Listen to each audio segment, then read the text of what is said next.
चाहे परिवार हो, चाहे समाज हो, चाहे देश और राष्ट्र हो, इसकी रक्षा वही कर सकते हैं जो निस्वार्थी होते हैं।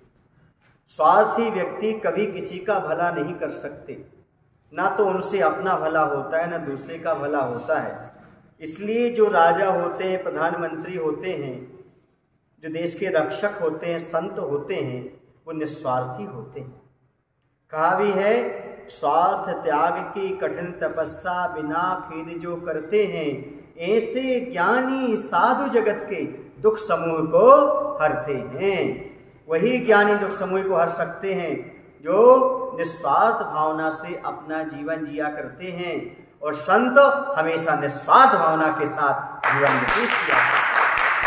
इसलिए सैनिक को और साधु को एक सी उपमा दी जाती है, क्योंकि यह एक देश की रक्षा के लिए पूरा समय देता है और एक धर्म की रक्षा के लिए अपना जीवन लगा दिया करता है। एक कहानी है, रोम के बादशाह ने, रोम देश के बादशाह ने एक दूत को भारत भेजा और भारत के राजा के पास एक सुरमा भेजा, और उसने यह कहकर भेजा कि यह मात्र सुरमा जो है एक ही व्यक्ति की दोनों आंखें ठीक कर सकता है, इससे ज़्यादा और इसका उपयोग नहीं हो सकता। उसने इसलिए भेजा क्योंकि वह भारत पर आक्रमण करना चाहता था और भारत को जीतना चाहता था। लेकिन पहले वह ये जानना चाहता था कि भारत के लोग कितने बुद्धिमान हैं।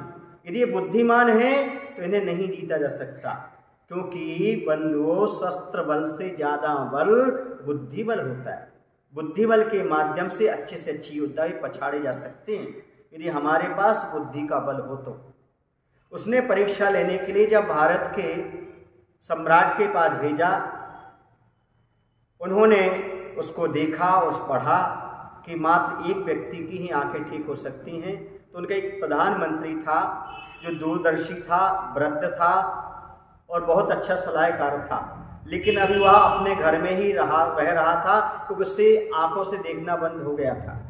जब आंखों से दिखना बंद हो गया था, राजा ने सोचा इस प्रधानमंत्री को ही हम ये सुरमा दे देते हैं, क्योंकि यह सुरमा आज करके अपनी आंखों से देखने लगेगा।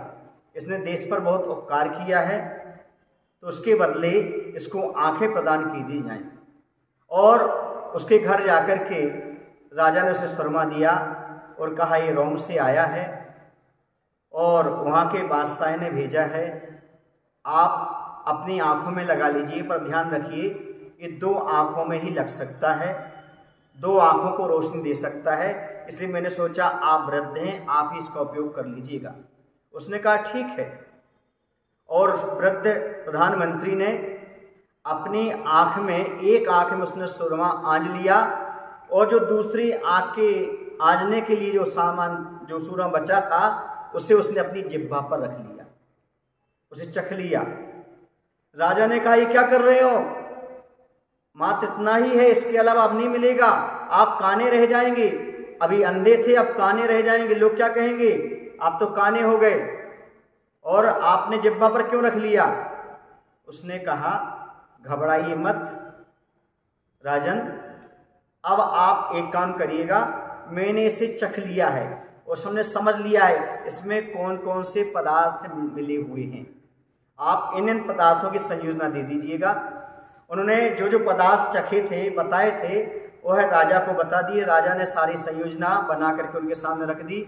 उन्होंने उन पदार्थों से वह सुरमा तैयार कर लिया और बहुत से लोगों की आंखें ठीक कर दी।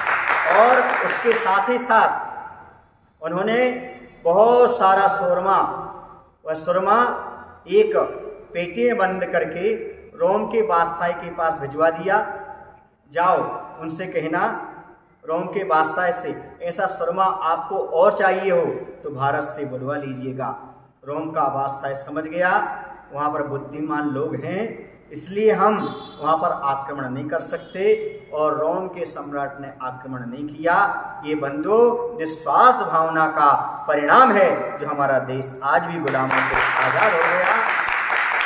हमारे यहाँ निस्वार्थी लोग हैं, उन्होंने अपनी दोनों आंखें ठीक नहीं की, बल्कि एक आंख से काम चलाया, बाद में सुरमा तैयार किया, खुद की आंखें और लाखों की आंखें ठीक कर दी। इन निस्वार्थ भावना वाले ही देश का भला कर सकते हैं, और बंधु निस्वार्थ भावना वाले ही वास्तव में देश के सच्चे सैनिक और नागरिक कहलाने योग्य होते हैं। तो आप सभी लोग इस कहानी से शिक्षा लें कि घर, परिवार और समाज की एकता के लिए, रक्षा के लिए थोड़ा स्वार्थ का त्याग करें और निस्वार्थ भाव से जिएं। बोले महावीर भगवान की जय। आचार्य विद्यासागर जी।